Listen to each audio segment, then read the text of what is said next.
अस्सलाम वालेकुम स्टूडेंट्स, कारवानी उर्दू किताब जुमात चहारम क्लास, ये आज का हमारा छठा सबक है और आज हम नज़म पढ़ेंगे। नज़म का नाम है सूरज के फ़ायदे।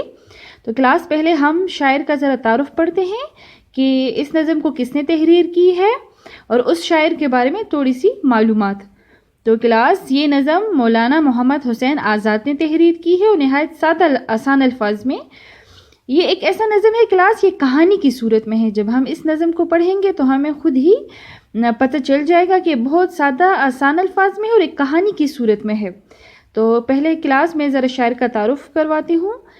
मौलाना मोहम्मद हुसैन आज़ाद उर्दू के 5 बड़े नसर निगारों में से एक है। आपने बच्चों के लिए खूबसूरत नज़में भी लिखी, उर्दू की दरसी किताबें भी मुरतब की। क्लास, मौलाना मोहम्मद हुसैन आज़ाद ने नज़में भी लिखी है और इसके अलावा इन्होंने उर्दू की किताबें भी तहरीर की है। इस वजह से इन्हें आकाए उर्दू भी कहा जाता है। सूरज के फ़ायदे मौलाना साहिब की बच्चों के लिए लिखी हुई नज़मों में से एक है। अब क्लास में नज़म की बुलंद ख्वानी करती हूँ और उसके बाद मैं समझाऊंगी भी कि क्या बात मतलब शायर ने इसमें कही है। बस उठो बैठो बेटा, बहुत सो चुके, बहुत वक्त बेकार तुम को चुके। निकल आया सूरज बड़ी देर का, जरा आंख खोलो बहुत दिन चढ़ा। न सो अब नहीं है ये सोने का वक्त, उठो है ये मुंह हाथ धोने का वक्त। अगर हाथ मुंह धो के आओ अभी, सुनाए तुम्हें आज बातें नहीं। ये सुनते ही लड़का हुआ उठ खड़ा, वही हाथ मुंह धो के हाजिर हुआ। कहा बाप ने फिर बड़े प्यार से, सुनो आज तुम सूरज के फ़ायदे। तो क्लास, बाप अपने बेटे से कहता है, उसका बेटा काफ़ी देर तक सो रहा होता है। तो उसके पास जाते हैं और कहते हैं कि अब उठ जाओ, बहुत ज़्यादा देर हो चुकी है, इतनी देर कि सूरज निकल आ चुका है और तुम अपना टाइम बेकार क्यों ज़ाया कर रहे हो। अगर तुम मेरी बात सुन रहे हो तो जल्दी से उठो और मुंह हाथ धो, और मुंह हाथ धोने के बाद तुम नीचे आओ, मैं तुम्हें कुछ नई बातें बताता हूँ। इतने में क्या होता है कि बेटा उठकर मुंह हाथ धोकर जैसे ही नीचे जाता है तो उसके अब्बू से प्यार से बात करते हैं और वो उसे कुछ मालूमात देना चाहते हैं और वो मालूमात सूरज के बारे में होती है। अब क्लास, नेक्स्ट पेज पर मैं बुलंद ख्वानी करती हूँ, फिर आगे मैं बताती हूँ। जब बच्चा नीचे आ जाता है तो उसके अब्बू से सूरज के फ़वाइद के बारे में बताता है। तो सूरज के क्या क्या फ़ायदे हैं, उसके अब्बू अपने बेटे को सूरज के क्या फ़ायदे बताते हैं। तो अब मैं बुलंद ख्वानी करती हूँ और फिर हमें अंदाज़ा हो जाएगा कि सूरज के क्या क्या फ़ायदे हैं।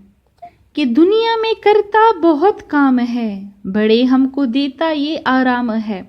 ये निकले तो दे दिन में हमें काम को, छुपे जब तो दे रात आराम को। ये करता है चारों तरफ रोशनी, नज़र जिससे आती है चीज़ें सभी। इसी रोशनी तो है नाम धूप, इसी रोशनी का तो है नाम धूप। यही धूप रखती है दुनिया में रूप। पकाए अनाजों की ये खेतियाँ है, रोज खाता है सारा जहां। न हो ये तो फिर है कहाँ जिंदगी, है इसी की बदौलत तो जीते सभी। खुदा की अनायत है हम पर बड़ी, कि सूरज सी नेमत हमें उसने दी। तो फिर अगले सफ़े की क्लास में भी तशरीह बताती हूँ आपको। तो फिर बच्चे के जो अब्बू है तो अपने बेटे को सूरज के फ़वाइद के बारे में बताता है कि ये सूरज जो है ये दुनिया में बड़े बड़े काम करता है जिससे हमें आराम मिलती है। जब ये सूरज निकलता है तो क्या होता है कि दिन का आगाज़ हो जाता है और हम अपने जो रूटीन के काम होते हैं, तो दिन का जैसे आगाज़ होता है तो हम अपने मामूल के काम शुरू कर देते हैं। जैसे अगर हमारी अब्बू है तो वो जॉब चले जाते हैं, अगर हमारी अम्मी है तो वो घर के काम शुरू कर देती है, अगर बच्चे हैं तो वो स्कूल चले जाते हैं। इसी तरह हमारे मामूल का आगाज़ हो जाता है। लेकिन जैसे जैसे सूरज ग़रूब होता है, अंधेरा छाना शुरू हो जाता है, तो क्या होता है कि सबके आराम का वक्त शुरू हो जाता है। अगर क्लास सूरज ना होती तो ना दिन का आगाज़ होता और ना आराम के लिए रात होती। क्लास, सूरज के एक और बड़ा फ़ायदा, सूरज से हमें रोशनी मिलती है, सूरज से हमें हरारत मिलती है। अगर क्लास सूरज ना होता तो शायद हम किसी चीज़ को ना देख पाते। सूरज के बदौलत ही हम चीज़ों को آسانی سے. اب کلاس صفحہ نمبر 35 پر کچھ الفاظ معنی ہیں، جیسے دن چڑھنا، دن کا بڑھنا یا دن کا آغاز، اسی کی بدولت، اسی کی وجہ سے، عنایت، مہربانی، کھیتیاں، فصلیں. کلاس یہ مشکل الفاظ کے معنی ہیں. اب اس کے بعد کلاس سوالوں کے جوابات. سورج کے 4 فائدے لکھیے. تو کلاس سورج کے 4 فوائد آپ لوگوں کو صفحہ نمبر 34 پر ملیں گے.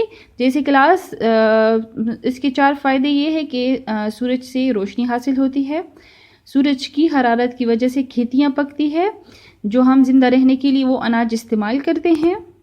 جیسے کلاس سورج نکلتا ہے تو دن کا آغاز ہو جاتا ہے، اور جیسے سورج غروب ہوتا ہے تو کلاس ہمیں آرام کرنے کے لیے رات ملتی ہے.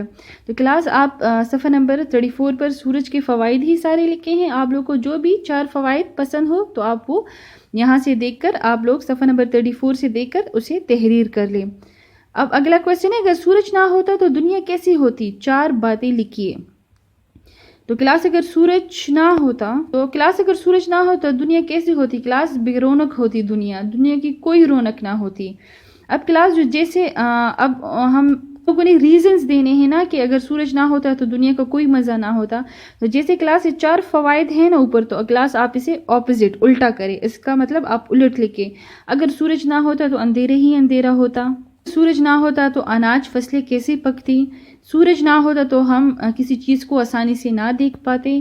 تو کلاس وہ جو فائدے ہیں تو آپ اس کا اپوزٹ کر دیں، تو یہ مطلب دوسرے سوال کا جواب ہو جائے گا. اب کلاس کویسچن نمبر 3، ہمیں سورج کی نعمت کے لیے کیا کرنا چاہیے؟ تو کلاس ہمیں کیا کرنا چاہیے؟ اللہ تعالیٰ کا شکر ادا کرنا چاہیے. پھر اگلا کویسچن ہے، اس نظم کے شاعر کون ہے؟ تو کلاس اس نظم کے شاعر مولانا محمد حسین آزاد ہیں. کلاس یہ جو سوالوں کے جوابات ہیں تو آپ نظم کی بلند خوانی کریں، اور نظم سے ہیلپ لے کر ہی یا کسی بڑے کی مدد سے آپ کسی رف کاپی پر سوالوں کے جوابات تحریر کر لیں. اب کلاس کویسچن نمبر 3، یہ بات کس شعر میں کہی گئی ہے؟ مفہوم کے سامنے شعر کا نمبر اردو گنتی میں لکھیے. تو کلاس یہاں پر اشعار کی تشریح لکھی گئی ہے. یہ بھی کلاس آپ کے لیے کچھ ہیلپ دے سکتے ہیں آنسر میں. تو کیا مفہوم دیا ہے؟ تو انہوں نے کہا ہے کہ یہ مفہوم آپ پڑھیں اور پھر گیس کریں کہ کون سے شعر کا مفہوم ہے. جیسے کلاس الف نمبر ہے، سورج کی روشنی سے چیزیں نظر آتی ہے. تو کلاس یہ 9ویں نمبر شعر کا مفہوم ہے. آپ لوگ پیچھے پھر نظم میں چلے جائیں، وہاں پر 9واں شعر آپ لوگ ریڈ کر لیں تو آپ لوگ کو پتہ چل جائے گا کہ یہ 9ویں شعر کا مفہوم ہے. نمبر ب، سورج بہت دیر سے نکل آیا ہے، اب تم بھی اٹھ جاؤ. تو کلاس یہ نمبر 2 شعر کا مفہوم ہے. نمبر ج، آج میں تمہیں سورج کے فائدے بتاتا ہوں. تو کلاس یہ 6 شعر کا مفہوم ہے. خدا کی مہربانی کہ اس نے ہمیں سورج کی نعمت دی. یہ کلاس نمبر 13 شعر کا مفہوم ہے. ہم دن کو کام اور رات کو آرام کرتے ہیں. کلاس یہ 8ویں شعر کا مفہوم ہے. جیسے یہاں پر میں نے نمبر دیے ہیں اردو گنتی میں، آپ لوگ بھی یہاں سے دیکھ کر اسی کے سامنے تحریر کر لے اسی طرح یہ نمبر. اور کلاس یہ جو مفہوم ہے تو یہ آپ کے سوالات جوابات پہ بھی کافی مدد دے سکتے ہیں آپ لوگوں کو. کلاس کیا کرنا ہے آپ لوگوں نے کہ پہلے نظم کی بلند خوانی کرنی ہے، نظم کو پڑھنا ہے اور اچھے طریقے سمجھنا ہے. پھر اس کے بعد آپ لوگوں نے رف رجسٹر لے کر مشکل الفاظ کے معنی لکھنے ہیں، اور پھر سوال جوابات آپ لوگ یہاں پر جو مفہوم دی ہے اس سے بھی مدد لے سکتے ہو، اور نظم پڑھ کر بھی آپ لوگ اپنے سوالات جوابات کسی رف رجسٹر میں تحریر کر لیں. پھر اس کے بعد یہ والا جو کام ہے مفہوم مطلب سوٹیبل اشعار کا جو نمبر ہے، شعر کا نمبر ہے، آپ لوگوں نے یہاں پر لکھنا ہے. تو یہ کام آپ لوگ یہی بک پہ تحریر کرو گے. شکریہ.